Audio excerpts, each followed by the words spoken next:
This is Picks on Politics with Dan Manarino. And welcome to Picks on Politics, everybody. I am Dan Manarino, and a lot of local election updates this week. Two new additions to the New York City mayoral race with Andrew Cuomo and Adrienne Adams announcing their bids for the city's top office. More on that in just a few moments. But right now, I'm turning to another big race, and that is the race for New Jersey governor. New polling. Take a look here from Fairleigh Dickinson University, giving us some early insight at who voters are looking at. Democratic voters weighed in on the candidate's favorability. Newark Mayor Ras Baraka leading the pack with 43%, followed by Jersey City Mayor Stephen Fulop, Congressman Mikey Sherrill. The only three to eclipse 30% favorability. The other candidates, like Congressman Gottheimer, State Senator Steve Sweeney, Sean Spiller, they scored somewhere in the 20s. In addition to topping the favorability list, the Newark mayor also led the way in name recognition, and Mayor Ras Baraka going on the record right now. And Mr. Mayor, thank you for being on Picks on Politics. Good to see you. It's good to be seen. Thank you. You know, I'm going to begin with that poll that I just kind of laid out for you right there. It's early on in the race right here, but that poll is certainly showing some favorability towards you. Of course, you have name recognition because you are the mayor of the largest city in New Jersey. Just talk to me about how that feels now with the race and where we're at. Well, I mean, I'm grateful, humbled, honored. You know, I've been up and down the state of New Jersey campaigning and by God's grace, letting people know why I should be the governor of this state and trying to talk to people about issues that concern them, issues around affordability, around taxes, around access to democracy and equity. And I think it's resonating. That's all. And, you know, so I don't take it lightly. I'm grateful that the work we're doing is paying off. And we haven't even spent half the money that these guys have spent, not even a third of it. So it looks good. Yeah, I want to turn to some of the key issues right now that could very well be around if you were to become governor. Right now, I'm a Jersey resident. I hear a lot from folks about one big issue over and over again, and that is, I'm sure you know it, taxes. So what's your plan here? Do you want to lower property taxes? Can you agree to do that if you were to become governor? Is it something you want to do? Yeah, I think everybody wants to lower property taxes. I think what happens is that people tell you because they're not executives, they've never ran anything, you know, they'll tell you they're going to cut everybody's taxes, which is not probable. It's not likely, since you still have to pick up the garbage, hire police and fire, you know, pave the streets, pick up snow. You still have to do that, pay healthcare costs. So you can't cut everyone's taxes. And you certainly can't cut the taxes of the super wealthy and cut people's taxes at the same time.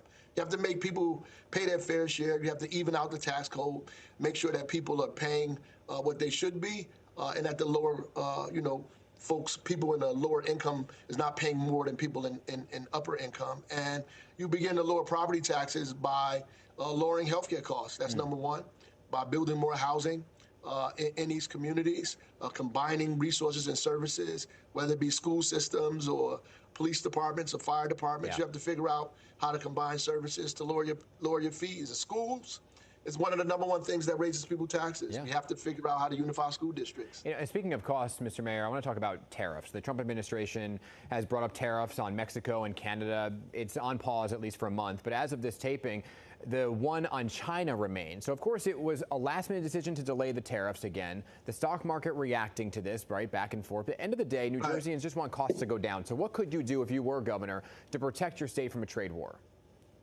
Well, obviously, tariffs is not going to help you lower your costs. It's going to do the actual opposite of that, which doesn't make any real sense to me. I think the great thing that we have is that we have one of the country's largest seaports in the nation, the second largest, arguably the first in some years. What we should be doing is investing in our seaport, right? Modernizing it, making sure that our seaport can attract trade and business here in the state of New Jersey and in this region. We can be very, very valuable in the supply chain wars that are happening internationally. We can attract business to our shores because of the rapid speed they can get into main waters from the Newark seaport. It's important for us to invest in that seaport. I think we've not done as much as we could have. I don't think that we've leaned into it.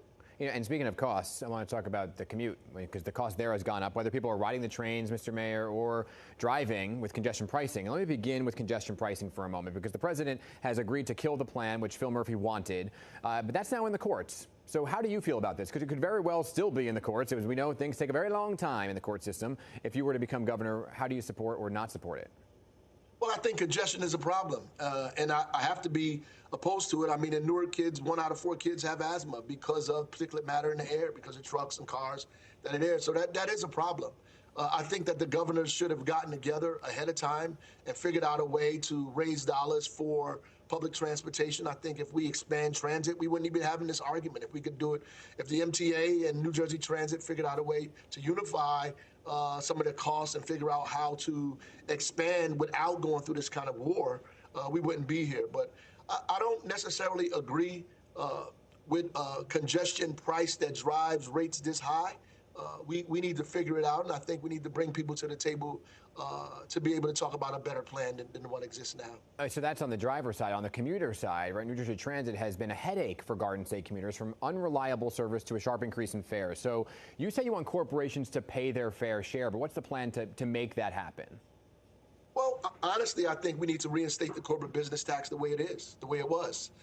What's happening now is problematic, Ultimately, the corporate business tax raised the exact amount of money that was needed to fund New Jersey Transit. We should have just left it alone and not raised people's fares 15%. Yeah. Working families who can't afford that, we should have left it. And here it is. If you expand transit, the logic is if you expand, you get more ridership. You get more ridership, you get more revenue. The revenue you can get, you can begin to invest in New Jersey Transit. Over a period of time, maybe we get to reduce what the corporate business tax looks like. But in the present sense, it doesn't make sense to say you're going to take away corporate business tax and tax people who don't have the money to pay for a transit system that's, too costly for working class people to pay for. Yeah, and a big part of being governor, as you know, is getting these federal dollars to support projects like infrastructure and commuting and transit.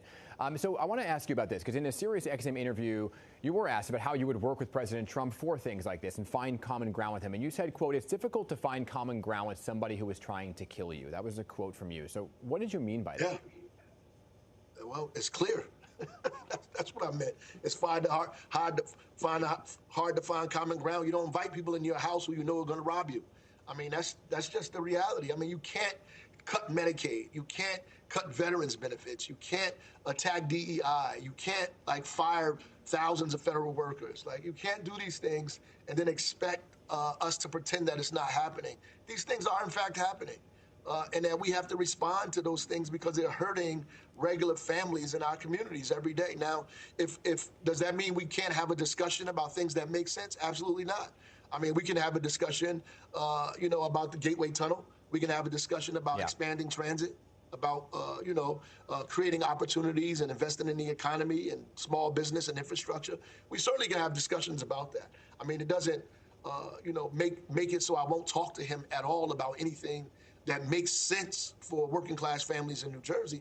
But certainly, I'm not going to pretend that he is some kind of Democrat or somebody who believes in democracy when he's showing otherwise. Yeah, and what I'm kind of getting at is, and you alluded to it just right there, is working together to make sure you don't lose out, I guess, in some of the important federal dollars that could come your way and be withheld.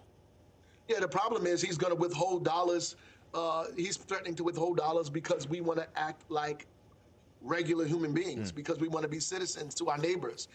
You're going to withhold federal dollars because I want to practice diversity.